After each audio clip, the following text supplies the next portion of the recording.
Alright, welcome back to my little workbench where I am in the process of trying to fix up and get this Yamaha SA-30T back into playing order. A couple of things first. I've had a chat to a few people, particularly that supposed stringmeister, who is a font of all knowledge of all things Yamaha in the 70s and 60s, and particularly these models. And he agrees with me that the date that Yamaha gave me, based on the serial number, of 1968 is much too early. This is probably more like a 71-ish, which makes sense to me. We're still waiting on those parts for the vibrato to go and to come in and to be able to get it up and stringing. But if we have a look, I will show you where we're at. The first part that I've bought for this, it's a new old stock. It is a 70s Yamaha acoustic truss rod cover, because the originals are not easily available. I haven't seen anything up available online that I can find anywhere. And this is roughly the same shape, and of course it's the same company, has the lovely logo on it and everything. However, it's completely my fault, but the screw holes do not line up. Completely my fault. The seller had them up what they did, and I just kind of hoped that it would be roughly in the ballpark. So alas, I cannot use this as it is. I could potentially. I think it actually looks quite nice if it doesn't slide down the headstock. It is a nice kind of looking thing there. It's not exactly the same, but it was pretty close. However, I have had the thought, if I'm going to bother 3D printing anything, well, the shape is not that complicated to do for the truss rod cover. So if I'm going to print one thing, I may as well try and print both.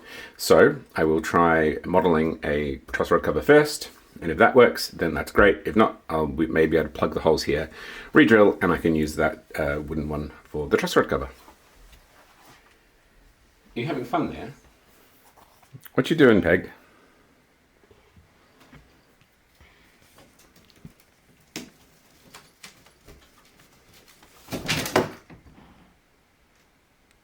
She's very graceful.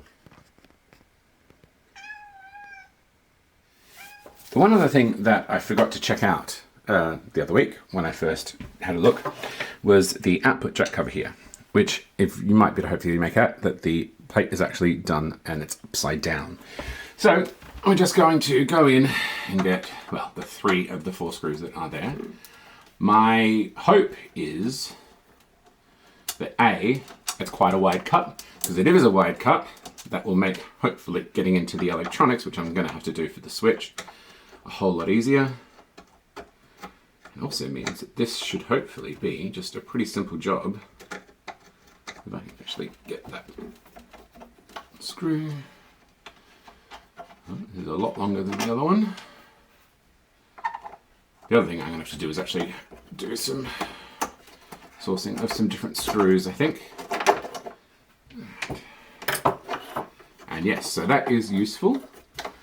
Don't know if we can make it out on camera, but there is a bit of damage to the wood here, which may be why they put a longer screw in, but it does mean that it should be pretty easy to get that back in there right way around. All right, so as you can see, I've taken the pickups out of the cavity. Here we are with the bridge pickup. Now, originally I thought that the pieces would not hold without the pickup cover on, but having a look at the neck pickup, discovered that's not the case. It just needed to basically be pushed back in. Now, I've got to do a little bit of rejigging to make this fit properly, just because at the moment it's not quite fitting in properly. I can get it in most of the way, but it's just sitting a little bit proud here on that edge, but that's no great drama. That does mean that I can potentially, if the vibrato parts come soon, I can get this basically strung up and have a bit of a play and just see what it feels and sounds like. But I did take the pickup cover off of the neck.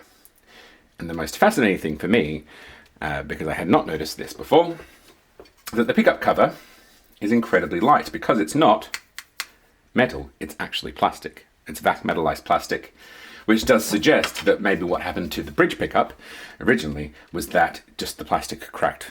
Maybe it got hit, maybe it warped, I don't know, and they just took it off. And because we know that it can actually sit in there, although it's a bit of a tenuous fit, they may have just left it uncovered for the time being.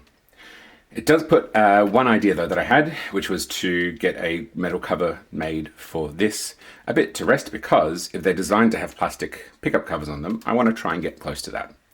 So what am I going to do? Well, I've taken the pickup cover off, and I do know that it does fit this one as well. So I will get my calipers and I'm going to try and model it up in 3D software, and then I can get it printed and painted. So what I'll do is I'll model it up, and then I will print it first in PLA to just get a rough idea that the dimensions are correct and that it will fit. And then if that works, I'll probably get it done and printed in resin. And then from there, we'll paint that up in chrome, silver, whatever else I can get that'll work. And then in theory, I should be able to have both done. I will, of course, share the models if they work, in case anyone else is dealing with a similar problem to me or wants to replace them. I do know that the original version of the Yamaha SA-30 and 50 pickups had black plastic, and that is much more prone to warping, which is maybe why they did the change in the first place. So I'm going to do some measurements of this, but that shouldn't be too hard to worry about. All right, so here we are at my desk. So I've got the pickup here, so we're just going to take some basic dimensions of it. This is terribly exciting. Just got my calipers. So we'll just get the base dimensions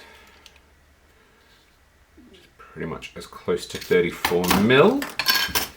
Now, my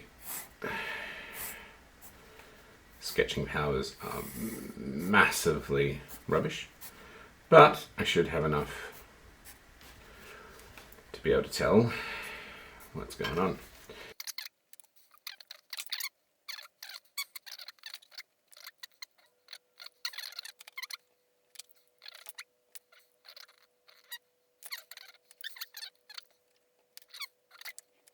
So I've been sketching up the dimensions of the pickup cover here, and well, the main part of the body shouldn't be too hard to figure out. The one thing I do want to figure out is the curve on the top, because hopefully you should be able to see that it has got a radius to it.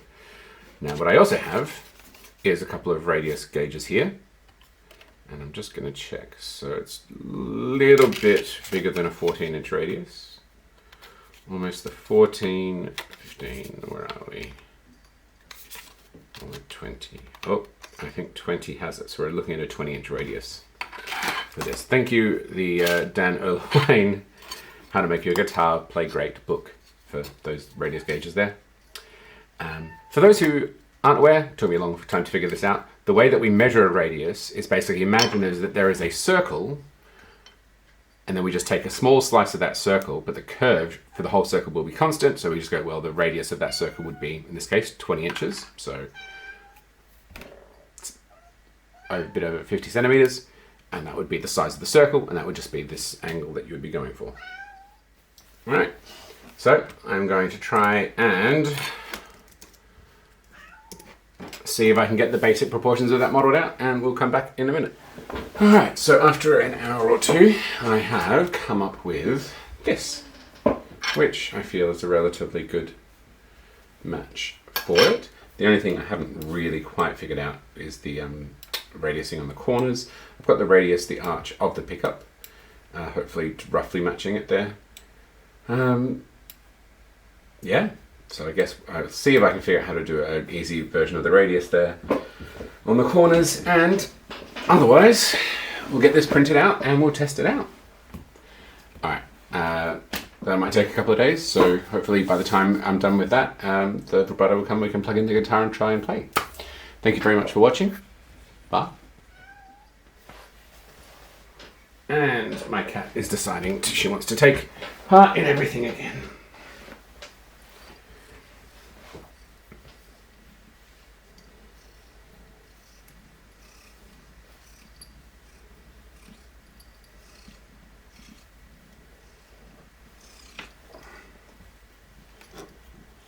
What are you doing? No, not my water. No, not my water.